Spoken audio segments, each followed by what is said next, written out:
Hello beautiful people, welcome back to Elastic Videos. We're back again on another video. So this is the part 2 of my story time about my travel to Lagos, Nigeria, that I'm here now and I'm here, I'm balanced, I'm settled. But this is a part 2. So in the last one I talked about before my flight, all I needed before, all the requirements you need if you're coming to Lagos, Nigeria during this period. And now I'm going to talk about the day of my flight, which I already did a little bit, but the day of coming from right when I'm about to check in my bags to the flight, actually taking the flight, what I experienced, right? So in the last one, towards the end, I talked about I had some COVID-19 issues because beforehand I needed to do a COVID test. Eventually I didn't get the test result on time. I had to do another one as an emergency. Eventually I got it. I was so thankful that day, that same day of my travel. I was traveling on a Tuesday last week. That same day I was so stressed. Eventually I got everything. We went to the airport. I was feeling safe. I was feeling thankful because I really thought I'd missed the flight, right? Coming to the airport, I was dropped, everything, someone helped me, my dad helped me with some things, blah, blah, blah. We were fine. I knew, like I said, another problem I had was my hand luggages. I knew that my two main bags had to be 23 kg, which is like 50 pounds, 50 pounds. Yeah, it should be 50 pounds, 50 pounds. But I didn't check much about my hand luggage. I didn't check much about what I needed. Because to me, I'm just like, I need to pull my carry-on and I need to carry my backpack. Pull my carry-on, carry my backpack, and I'm set for hand luggage. Because that's usually what I do when I travel locally in the US, back to back, Dallas to Phoenix. I always carry carry-on and handbag if I need to. I didn't know this was going to be a problem. Getting there, Qatar Airways, I was hearing that they needed two of those luggages, my backpack and my carry-on, to be 7 kg. 7 kg is really small. They needed those two bags to be 7 kg. Literally, they're trying to say that you actually allowed only one bag, and either a personal item or a carry-on. You only allowed one bag, which is so strange because lots of airlines know that you have a carry-on and you can also have a backpack that you can put under your seat in the plane. So that was really annoying to me. I didn't know. Coming on the line to board, coming to the front to board and to do all this stuff, not to board, sorry, to check in my bags, boarding this later, to check in my bags and all this stuff. This lady was actually so rude to me, and since that day, I've actually thought I need to try to call Qatar and I'm not trying to make anyone lose their job, honestly, but I'm just trying to report some certain people just so that moving forward, they can know and have some basic etiquette and principles. I don't know how I'm gonna do that, but I'm gonna still check if I can do that, or I'll see if I should leave it. But honestly, it was so horrible.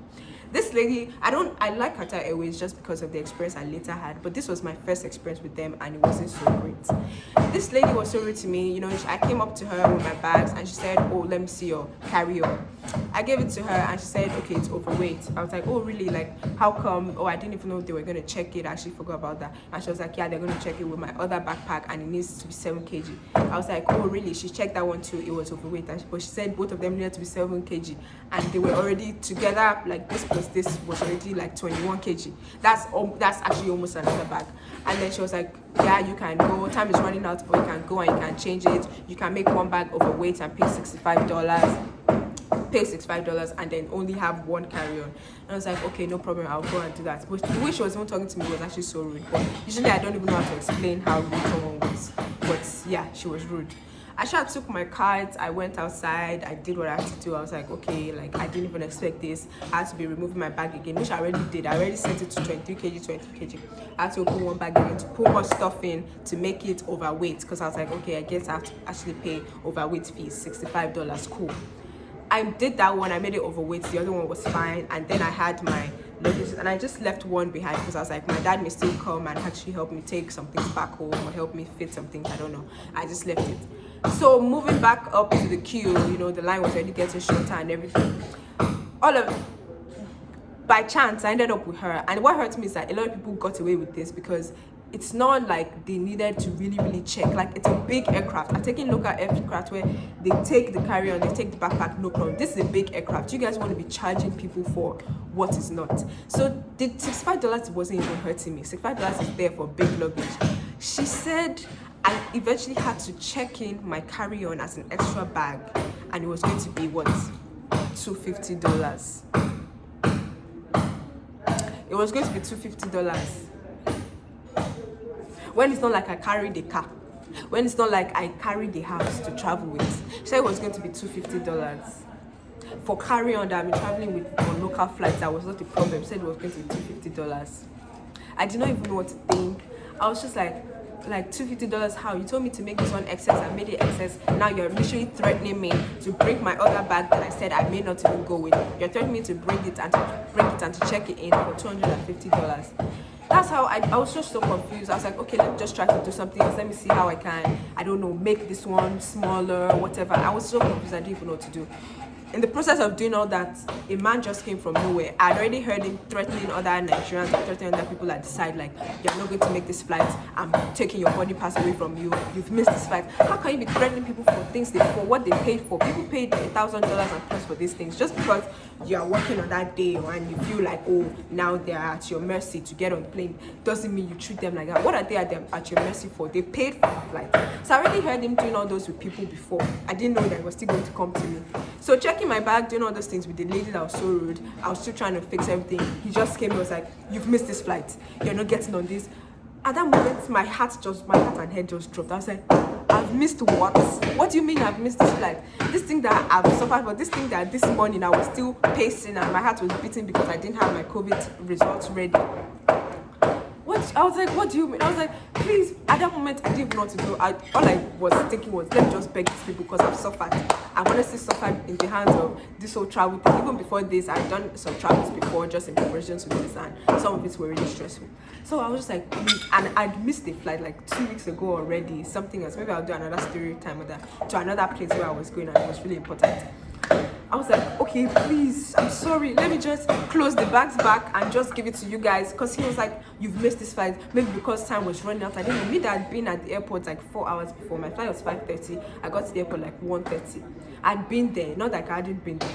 So he was just like, oh, you've missed this flight. At that moment, I was just like, okay, I'm sorry, let me just close the bag. He was like, no, you've missed it, The other lady was just there. She kind of ignored me. She was giving me back my passport. I was like, what are you giving me this thing back for? Like, you've not even checked me in. Like, I'm here. You told me to leave, to make my bag excess, and I'm back again. And now you're acting like you don't know that you're the one that told me to do it and come back. This man was like, oh, you missed it. I was so scared, honestly. At that moment, I just bent down, closed on my bag. I was like, please. I literally almost knelt down for him. I think it was when I was almost kneeling down for him that I was like, okay, it's okay. Just give her your bags, get your boarding pass and go. Something, just so rude stuff. Like, we paid for these things. Like, this is not how you treat people, and it's very wrong. And honestly, what I forgot to do is to take their names. But I'm still going to try and call Qatar Airways and tell them they should look at the records of the person that checked my bags on that certain day, because it was really off, and I don't wish for anybody to have that experience again. So she took my bag. Eventually, I just was like, just take everything. Eventually, she charged me overweight for that bag. She told me to do $65. Then she charged me for checking in my carry-on $250. She did that. For checking in my carry-on $250, she charged me for that. Giving her my bags too. Normally, like to Nigeria, we try to lock our bags. People are like that. I'm like, you're locking your bags. So I had my padlocks ready, right? And I was like, okay, I was trying to lock this bag. She was looking at me. I was trying to do it. It was shaking. Like, the bag was shaking and my hands were shaking and everything was just so off. I was trying to do that. She was like, no, you can't do it anymore. She literally pulled back from me. And I'm like, I've paid for this bag. I want to lock my bag. She was like, no, you can't. She just threw the bag on the tarmac, or what they call it. She just threw it to be going. And I was like, what's the meaning of this? The other one I was able to take and I was able to actually lock. But in my head I was like, so if anything happens to my bag, you're literally the one that stopped me from locking my bags. And I just did not understand that experience. So at that moment I was already so stressed. I was like, so this is how I'd have missed this flight. She took the bags, she checked me in, she took my card, she gave me the receipt for $65 plus $250. How much is that? 300 and something. For what? For one carry-on bag on a big aircraft. You guys took the carry-on bag as luggage. The reason why I don't understand some of these things is like, it's not even about weight. If somebody had 10 bags they were going to pay for and it was overweight, they were going to take it and they were going to take their money and it's going to go on that same flight. So it's not about, oh, you're keeping the flight from falling down from the sky. Because that's how they try to make it seem. No, you're not. It can literally take anything because it's already big normally. So all of those is just was just really hurtful, and I was just so sad. I felt so sad because I was like, I didn't expect to go through this again. I felt taken advantage of because I had to rush to just give it to them, pay anything just to go and get on that flight. I ran to the security checkpoints. Even at that time, I already dropped my check-in bag was already had my laptop. I already dropped my laptop, dropped everything that I even needed. I knew I needed later. I only had my strap bag. Actually, that was what I took on the flight. On a big flight that was 14 hours to Qatar, to Doha, Qatar. I only had my strap bag, and I later didn't need my laptop, but I would have loved to have it. I needed to do some things, but it's okay. I went to security checkpoint, I checked in, blah, blah, blah, I got to my gate, sat down. I was just so sad, so like I just felt so taken advantage of. I was just so upset. I didn't know what to do. Eventually, getting on the flight, they gave us a face guard. Eventually boarding, they checked my passport. At that moment, they just check your passport and your boarding pass. They already checked your COVID stuff at the check-in, when you were checking in. So got in, that's when all of them would want to be nice. They'd be like, oh, have a safe trip, kinika. This other guy was trying to speak Yoruba to me, or speak like pidgin, Nigerian slangs to me. And I was like, yeah. But I was just so annoyed already, and I was just so sick of it. And they gave me a face guard, because they actually give face guards, which I like about that. They give face guards for you to enter the plane and for you to deboard. They give face guards. So I entered, everything was fine. But by the time I was taking off, by the time I was even texting some of my people, like, hey, like, see what I just went through. Like, I was just so emotional. I started crying. It was also an emotional day for me. I started crying. I was just so emotional, honestly.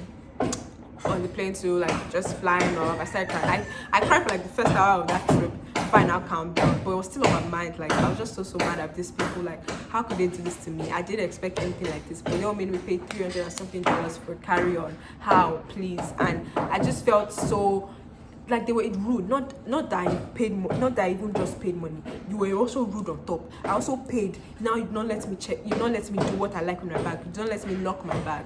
It was just so upsetting, and it was just so off. So that was an experience on my flight. So during the flight, of course, it was nice. Qatar Airways is nice. I don't want to like this noise. I don't want to look at them in a bad light, because they're actually nice.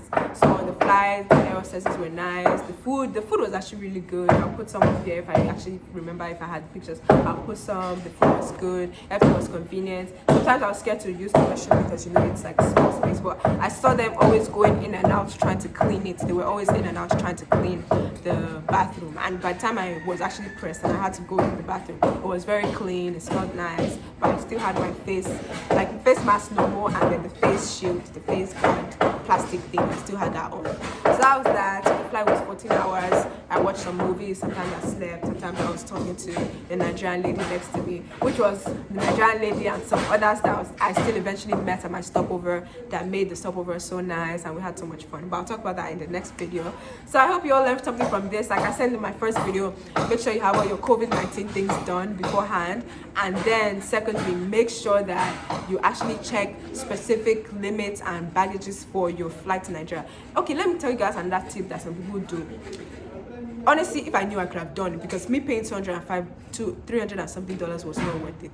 And that thing that people do after they check in their big bags, maybe they take like a small backpack to the front of the check-in people to do it, but they may leave their carry-on somewhere else, just so that those people don't disturb them to wait and all those stuff. So you may actually leave your carry-on somewhere else. Just take your backpack, take your bags that you know that are already fine, because you've checked them on the scale by yourself before, and have a hassle-free process, and then later go and pick up your bag. Or maybe if somebody is going to get your bag and take it away, whatever.